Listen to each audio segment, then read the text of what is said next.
హల్లెలూయా. దేవునికి మహిమ కలుగును గాక. ఆమేన్. దేవుని వాక్యం రాత్రి మనం ధ్యానించినటువంటి వాక్యమే. ఈ దినము కూడా అదే వాక్యాన్ని కంటిన్యూ చేద్దాం. ఏంటి వాక్యం? ఏమా? కీర్తనల గ్రంథము 65వ అధ్యాయము 4వ వచనం. నీ ఆవరణములో నివసించున్నట్లు నీవు ఏర్పరచుకొని చేర్చుకొని వాడు ధన్యుడు. నీ పరిశుద్ధాలయము చేత నీ మందిరములోని మేలు చేత మేము తృప్తి పొందెదము. ఆయన మందిరములోనికి నడిపించాడు, 2 నివసించేలాగా చేశాడు, 3 ఆయన ఏర్పరచుకున్నాడు, 4 ఆయన చేర్చుకున్నాడు. ఈ చేర్చుకున్నటువంటి వారు ధన్యులు. ఈ 4 చేసింది ఆయనే, కానీ మనకేమిచ్చాడు? ధన్యతనిచ్చాడు. దేవుని యొక్క సన్నిధిలో నివసించేటువంటి గొప్ప ధన్యతని దేవుడు మనకిచ్చాడు అని దాని గురించి రాత్రికాలమందు వివరించాం. 1, పాపులను దిద్దేటువంటి వారు ధన్యులు, లేకపోతే పాపులు దిద్దుకునేటువంటి వారు ధన్యులు.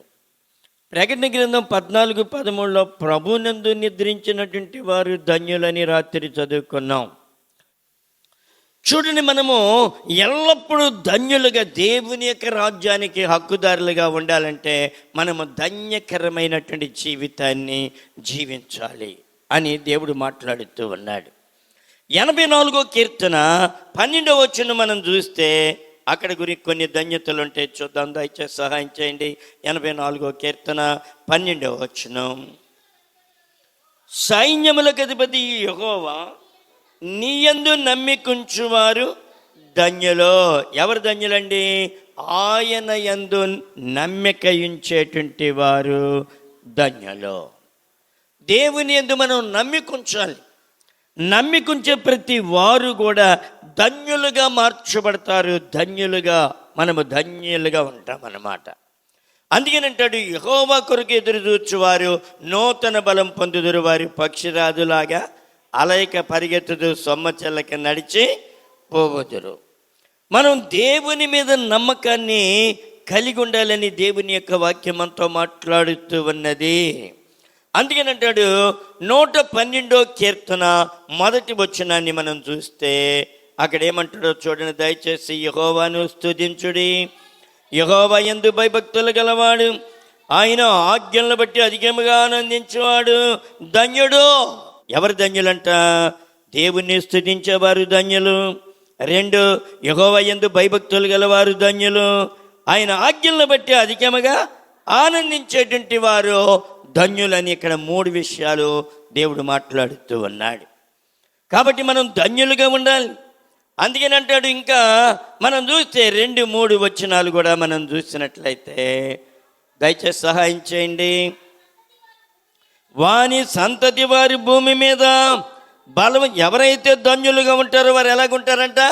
భూమి మీద వాని సంతతి వారు బలవంతులుగా ఉంటారంట.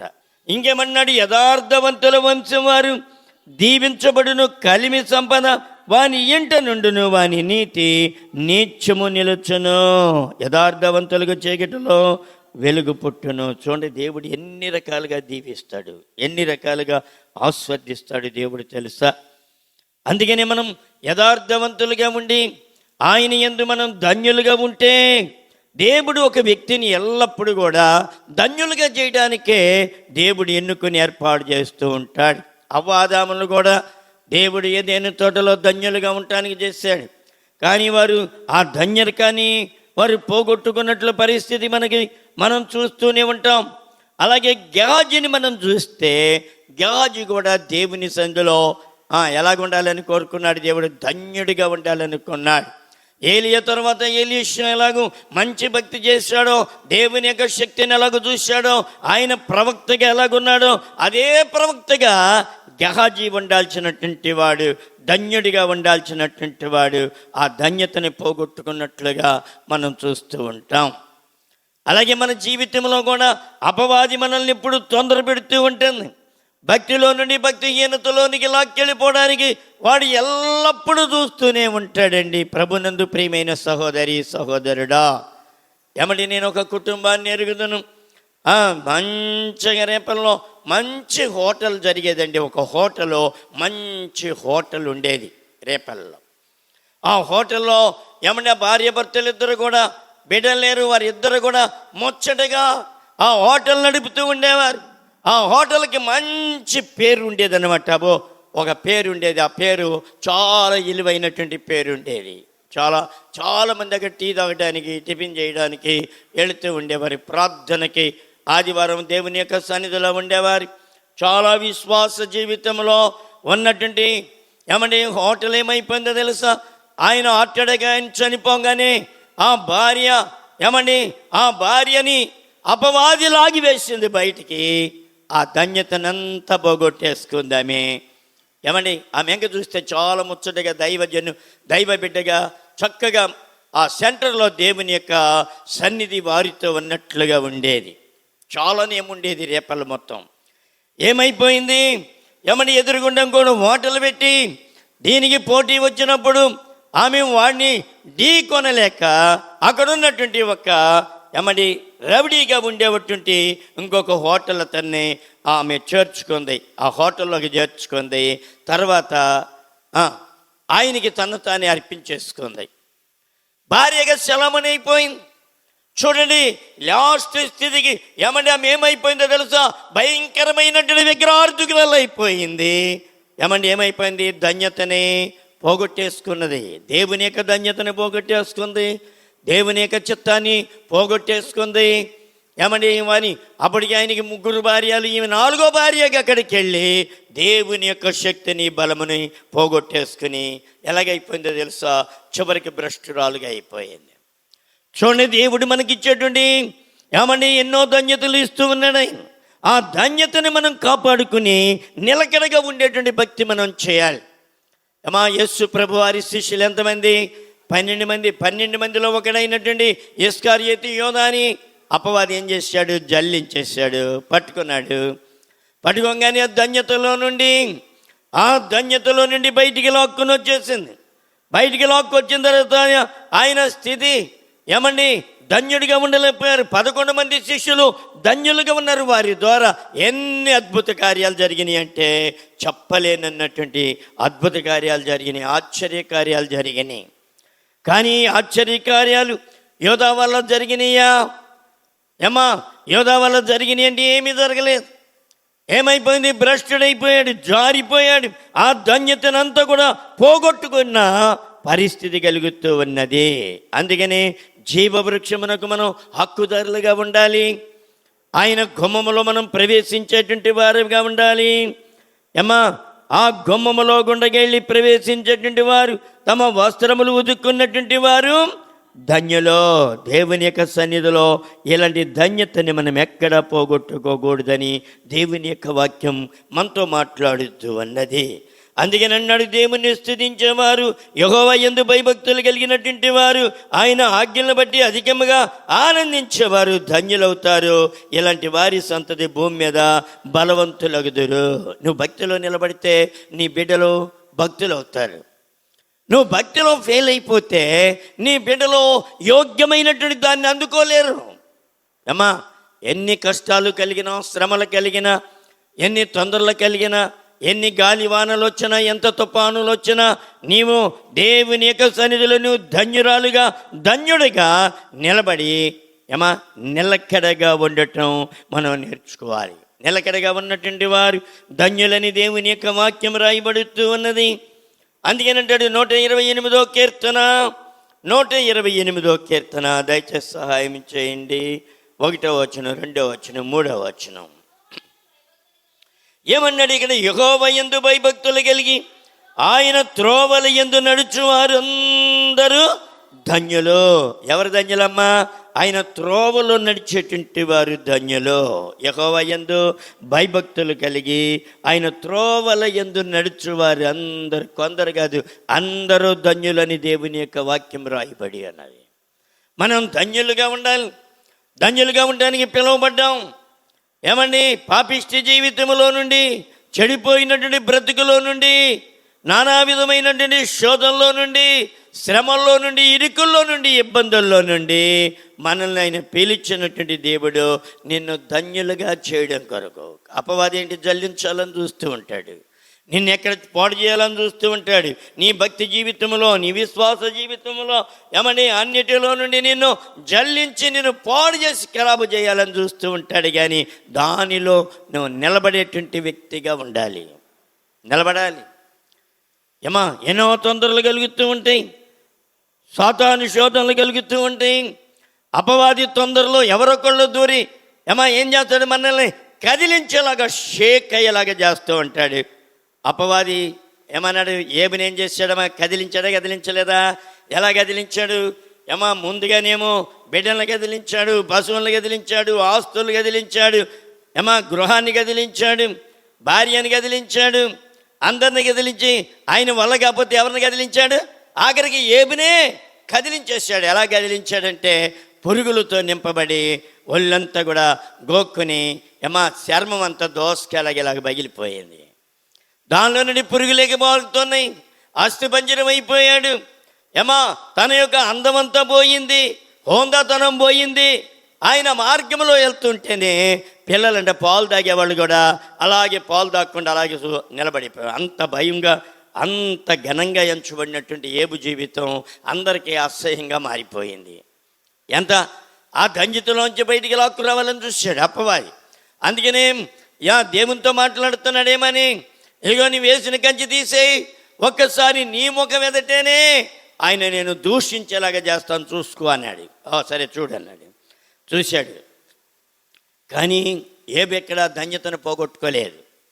ఏబెక్కడ ఎంత కురిపోయినా, ఎంత బాధలు వచ్చినా, ఎంత శ్రమలు వచ్చినా, ఎన్ని కష్టాలు వచ్చినా, ఎన్ని ఇరుకులు ఇబ్బందులు కలిగినా తన యొక్క జీవితంలో ఆ యొక్క దాన్ని మరలా తిరిగి నేను పొందుకుంటానంటే అనేటువంటి నిరీక్షణ కలిగిన వాడై యెహోవా ఇచ్చిన యెహోవా తీసుకుని యెహోవా నామమునకు స్తుతి కలుగునుగాక అని దేవుణ్ణి స్తుతించి మరలా రెండంతల ఆత్మతో నింపబడి, ఆస్తితో నింపబడి ఎంత ధన్యుడిగా అయ్యాడంటే ధన్యతలో నుండి మరీ ధన్యుడిగా మారాడు.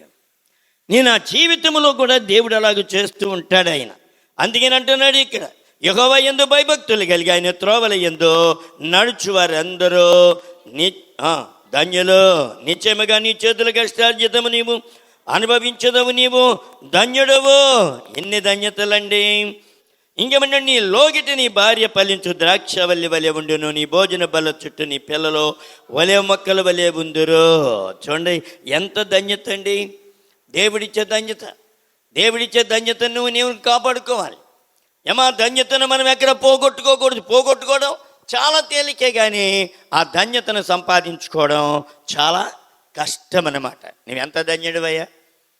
అందుకని యేసు ప్రభు వారిని రాత్రి మనం మాట్లాడినటువంటి మాటల్లో యేసు ప్రభు వారిని ఒక ఆమె ఏమంటుంది, అయ్యా నువ్వు కుడిచినటువంటి స్తనములను, నిన్ను మోసిన గర్భమును ఎంత ధన్యకరములైనవి అన్నప్పుడు అన్నాడు ఆయన, అవును కానీ దేవుని యొక్క వాక్యమును విని దాన్ని గైకొని వారు మరీ ధన్యులని చెప్పానంటే అన్నాడు, నా తల్లి గర్భములో ఉన్నటువంటి పరిస్థితి కన్నా నా తల్లి యొక్క స్థనముల కన్నా కూడా ఇంకా మీరు నా వాక్యమిని దాని ప్రకారం జీవిస్తే మరీ ధన్యులు.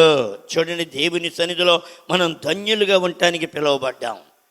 ధన్యులుగా ఉండటానికి అపవాద్యముని ధన్యరకము నుండి లాగేయడానికి చూస్తూ ఉంటాడు. వాడు ఎప్పుడు కూడా నిన్ను విచ్ఛిన్నము చేయాలనే చూస్తూ ఉంటాడు. చూడండి, మనం ఏ స్థితిలో ఉన్నామనేది మనం ఆలోచన చేయాలి. దేవుని యొక్క సన్నిధిలో దేవుని యొక్క సన్నిధిలో మనం మంచి భక్తిని మనం చేసేటువంటి వారముగా.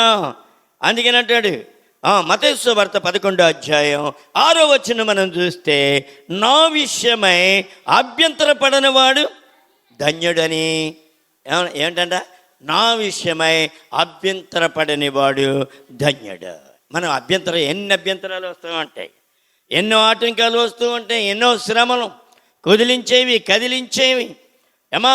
అప్పుడు మనం ఏం చేయాలి? నిలకడైనటువంటి భక్తి మనం చేస్తే, అందుకని అంటున్నాడు ఇక్కడ, ఏమంటున్నాడు? నా విషయమై అభ్యంతరపడని వాడు ధన్యుడు. ఎన్నోసార్లు మనం అభ్యంతరాలు పడుతూనే ఉంటాం, అభ్యంతరాలు. అందుకని అంటాడు, వస్తాయి, కదిలించేంతగా వస్తామంటే కానీ వాటిని జయించుకునే శక్తిని మనం కలిగి ఉండాలని దేవుని యొక్క వాక్యం మాట్లాడుతూ ఉంది. 16వ అధ్యాయం మత్తయి సువార్త 15వ వచనం చూడండి. 16-15 ఏమంటున్నాడు? అందుకైనా మీరైతే నేను ఎవడనని చెప్పుకొనుచున్నారని వారిని అడిగెను. అందుకు సీమోను పేతురు అన్నాడు, నీవు సజీవుడవుగు దేవుని కుమారుడివై ఉన్నావని చెప్పాను. చూడండి, దేవుడు ఎంత అధికారాన్ని ఇచ్చాడు, ధన్యతని. అందుకనే పేతురు అన్ని అద్భుతమైన కార్యాలు చేయగలిగాడు. పేతురు ఎన్ని కార్యములు చేయగలిగాడు? పేతురు నీడబడితేనే ధన్యుడిగా ధన్యురాలుగా మనం ఉండాలి. దేవుని యొక్క సన్నిధిలో ధన్యుడిగా ఉంటే పరలోకపు తాళవ చెవి అధికారాన్ని పేతురికి ఇచ్చాడు. గుల్షన్ ఎస్తేరు ఒక చోటకి వెళ్ళింది, ఆమె మార్పు చెందింది, ముస్లిం స్త్రీ. మార్పు చెందిన తర్వాత కాలు చేయబడిపోయి ఎన్నో తీర్థయాత్రలు తిరిగి మక్క మసీదుకి వెళ్ళి వీటికెళ్ళి ఎన్నో తీర్థయాత్రలు చేసినప్పుడు తన జీవితంలో ఏమాత్రం కూడా స్వస్థత రాలేదు. యేసు ప్రభుని ఆరాధించిన తర్వాత ఆమె జీవితంలో స్వస్థత వచ్చింది, బాగుపడిన తర్వాత తన యొక్క బంధువుల యొక్క ఒక వివాహానికి వెళ్ళింది. ఆ వివాహానికి వెళ్ళి నైట్ అయిపోతుంది, ఒకే ఒక బస్సు. ఆ బస్సు దగ్గరికి వెళ్ళాలంటే ప్రయాణం చేయాలి, కొంత దూర ప్రయాణం. అప్పుడు దాకా అక్కడ ఉన్నది తన బంధువులు ఎవరు కూడా ఆమెని సరిగ్గా ప్రేమించలేదు, ఆహ్వానించలేదు. అక్కడికి వెళ్ళి మరి తిరిగి వచ్చేటప్పుడు అక్కడ నిలబడి ఉంది. ప్రభా, టైం అయిపోతుందయ్యా, నాకు టైం అయిపోతుంది, ఎలాగూ ఆ ట్రైన్ ఆ బస్సు అందుకోవాలి, నేను ఎలాగూ ప్రభది చివరి బస్సు లేదా చివరి ట్రైన్ ఎలాగూ ప్రభు అని చెప్పి ప్రార్థన చేసుకుంటుండగా రయ్యని ఒక ఆటో వచ్చింది. ఆటో వచ్చి అక్కడ ఆగింది. ఆగేటప్పటికి అందులో ఈమె గబక్కని అయా పలానా చోటకి ఎక్కింది. ఎక్కిన తర్వాత ఎంత కళ్ళు మూసి కళ్ళు తెరిచేటప్పటికి ఆ స్థలములో ఏ స్థలములో ఆమె ఉండాలో అదే స్థలములో అక్కడ దిగిపోయి ఆ పర్సులో నుంచి డబ్బులు ఇద్దామని ఆ బ్యాగులోంచి తీస్తే ఆమెని దింపిన తర్వాత చూస్తుంటే అక్కడ ఏమైపోయింది?